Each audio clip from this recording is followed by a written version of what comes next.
जय श्री कृष्ण बंधुओं। आज हम इस वीडियो के माध्यम से जानेंगे श्रावण मास के महत्व का तीसरा अध्याय। इस अध्याय में भगवान शिव की लक्ष्य पूजा का वर्णन है। सनत कुमार बोले, हे भगवान, आपने श्रावण मास के संक्षिप्त वर्णन किया है। हे स्वामिन, इससे हमारी तृप्ति नहीं हो रही है, अतः आप कृपा करके विस्तार से वर्णन करें, जिसे सुनकर हे सुरेश्वर मैं कृत्य हो जाऊं। ईश्वर बोले, हे योगीश, जो बुद्धिमान नक्त व्रत के द्वारा श्रावण मास को व्यतीत करता है वह 12 महीने में नक्त व्रत करने के फल का भागी होता है। नक्त व्रत में दिन की समाप्ति से पूर्व सन्यासियों के लिए एवं रात्रि में गृहस्थों के लिए भोजन का विधान है। उसमें सूर्यास्त के बाद भी 3 घड़ियों को छोड़कर नक्त भोजन का समय होता है। सूर्य के अस्त होने के पश्चात 3 घड़ी संध्या काल होता है। संध्या बेला में आहार, मैथुन, निद्रा और चौथा स्वाध्याय, इन चारों कर्मों का त्याग कर देना चाहिए। गृहस्थ और यति के भेद से उनकी व्यवस्था के विषय में मुझसे सुनिए। सूर्य के मंद पड़ जाने पर जब अपनी छाया अपने शरीर से दुगुनी हो जाए, उस समय के भोजन को यति के लिए नक्त भोजन कहा गया है। रात्रि भोजन उसके लिए नक्त भोजन नहीं होता है। तारों के दृष्टिगत होने पर विद्वानों के गृहस्थ के लिए नक्त होता है। यति के लिए दिन में 8वें भाग के शेष रहने पर भोजन का विधान है। उसके लिए रात्रि में भोजन का निषेध किया गया है। गृहस्थ को चाहिए कि वह विधि पूर्वक रात्रि में नक्त भोजन करे और यति, विधवा तथा विधुर व्यक्ति सूर्य के रहते नक्त व्रत करे। विधुर व्यक्ति यदि पुत्रवान हो तब उसे भी रात्रि में ही नक्त व्रत करना चाहिए। अनाश्रमी हो अथवा आश्रमी हो अथवा पत्नी रहित हो अथवा पुत्रवान हो, उन्हें रात्रि में नक्त व्रत करना चाहिए। इस प्रकार बुद्धिमान मनुष्य को अपने अधिकार के अनुसार नक्त व्रत करना चाहिए। इस मास में नक्त व्रत करने वाला व्यक्ति परम गति प्राप्त करता है। मैं प्रातः काल स्नान करूँगा, ब्रह्मचर्य व्रत का पालन करूँगा, नक्त भोजन करूँगा, पृथ्वी पर सोऊंगा और प्राणियों पर दया करूँगा। हे देव, इस व्रत को प्रारंभ करने पर यदि मैं मर जाऊं तो हे जगतपते, आपकी कृपा से मेरा व्रत पूर्ण हो। ब्राह्मण के द्वारा अथवा स्वयं ही अतिरुद्र, महारुद्र अथवा रुद्र मंत्र से महीने भर प्रतिदिन अभिषेक करना चाहिए। हे वत्स, मैं उस व्यक्ति पर प्रसन्न हो जाता हूँ क्योंकि मैं जलधारा से अत्यंत प्रीति रखने वाला हूँ।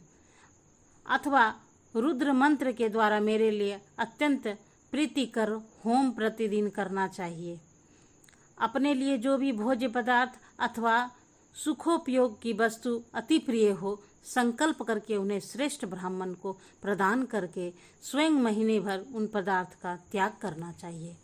हे मुने, अब इसके बाद उत्तम लक्ष्य पूजा विधि को सुनिए। लक्ष्मी चाहने वाले अथवा शांति की इच्छा वाले मनुष्य को लक्ष्य बिल पत्रों या लक्ष्य दुर्वा दलों से शिव की पूजा करनी चाहिए। आयु की कामना वाले को चंपा के लक्ष्य पुष्पों तथा विद्या चाहने वाले व्यक्ति को मल्लिका या फिर जिसे चमेली कहते हैं, चमेली के लक्ष्य पुष्पों से श्री हरि की पूजा करनी चाहिए। शिव तथा विष्णु की प्रसन्नता तुलसी के दलों से सिद्ध होती है। पुत्र की कामना करने वाले को कटेरी के दलों से शिव तथा विष्णु का पूजन करना चाहिए।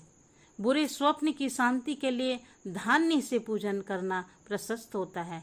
देव के समक्ष निर्मित किए गए रंगवल्ली आदि से विभिन्न रंगों से रचित पद्म, स्वास्तिक और चक्र आदि से प्रभु की पूजा करनी चाहिए।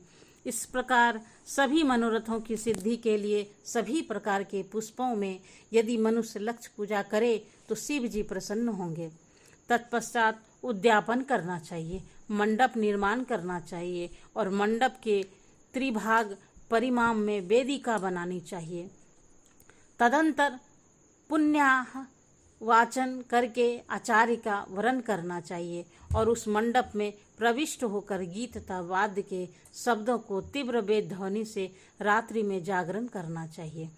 वेदिका के ऊपर उत्तम लिंग तो भद्र बनाना चाहिए और उसके बीच में चावलों से सुंदर कैलाश का निर्माण करना चाहिए। उसके ऊपर तांबे का अत्यंत चमकीला तथा पंच पल्लव युक्त कलश स्थापित करना चाहिए और उसे रेशमी वस्त्र से वैशिष्ट कर देना चाहिए। उसके ऊपर पार्वती पति शिव की स्वर्णमय प्रतिमा स्थापित करनी चाहिए। तत्पश्चात पंचामृत पूर्वक धूप दीप तथा नैवेद्य से उस प्रतिमा की पूजा करनी चाहिए और गीत वाद्य नृत्य तथा वेद शास्त्र तथा पुराणों के पाठ के द्वारा रात्रि में जागरण करना चाहिए। इसके बाद प्रातः काल भली भांति स्नान करके पवित्र हो जाना चाहिए और अपनी शाखा में निर्दिष्ट विधान के अनुसार वेदी का निर्माण करना चाहिए। तत्पश्चात मूल मंत्र से या गायत्री मंत्र से या शिव के सहस्त्र नामों के द्वारा तिल तथा घृत मिश्रित खीर से होम करना चाहिए अथवा जिस मंत्र से पूजा की गई है उसी से होम करके पूर्णाहुति डालनी चाहिए। इसके बाद वस्त्र अलंकार तथा भूषणों से भली भांति आचार्य का पूजन करना चाहिए। तत्पश्चात अन्य ब्राह्मणों का पूजन करना चाहिए और उन्हें दक्षिणा देनी चाहिए। जिस जिस वस्तु से उमापति शिव की लक्ष्य पूजा की हो उसका दान करना चाहिए। स्वर्णमयी मूर्ति बनाकर शिव की पूजा करनी चाहिए। यदि दीप कर्म किया हो तो उस दीपक का दान करना चाहिए। चांदी का दीपक और स्वर्ण की बत्ती का अर्थात बत्ती बनाकर उसे गौघृत से भरकर सभी कामनाओं और अर्थ की सिद्धि के लिए उसका दान करना चाहिए। इसके बाद प्रभु से क्षमा प्रार्थना करनी चाहिए और अंत में 100 ब्राह्मणों को भोजन कराना चाहिए। हे मुने, जो व्यक्ति इस प्रकार का पूजन करता है मैं उस पर प्रसन्न होता हूँ। उसमें भी जो श्रावण मास से पूजा करता है उसका अनंत फल मिलता है। यदि अपने लिए अत्यंत प्रिय कोई वस्तु मुझे अर्पण करने के विचार से इस माह में कोई त्यागता है तो अब उसका फल सुनिए। इस लोक में तथा परलोक में उसकी प्राप्ति लाख गुना अधिक होती है। सकाम करने से अभिलषित सिद्धि होती है और निष्काम करने से परम गति मिलती है। इस मास में रुद्राभिषेक करने वाला मनुष्य उसके पाठ की अक्षर संख्या से एक एक अक्षर के लिए करोड़ करोड़ वर्षों तक रुद्र लोक में प्रतिष्ठा प्राप्त करता है। पंचामृत का अभिषेक करने से मनुष्य अमरत्व प्राप्त करता है। इस मास में जो मनुष्य भूमि पर शयन करता है उसका फल भी मुझसे सुनिए। हे द्विज श्रेष्ठ, वह मनुष्य 9 प्रकार के रत्नों से जड़ी हुई सुंदर वस्त्र से आच्छादित बिछे हुए कोमल गद्दे से सुशोभित देश तकियों से युक्त रम्य स्त्रियों से विभूषित रत्न निर्मित दीपों से मंडित तथा अत्यंत मृदु और गरुड़ाकार प्रवाल मणि निर्मित अथवा हाथी दांत की बनी हुई अथवा चंदन की बनी हुई उत्तम तथा शुभ सैया प्राप्त करता है।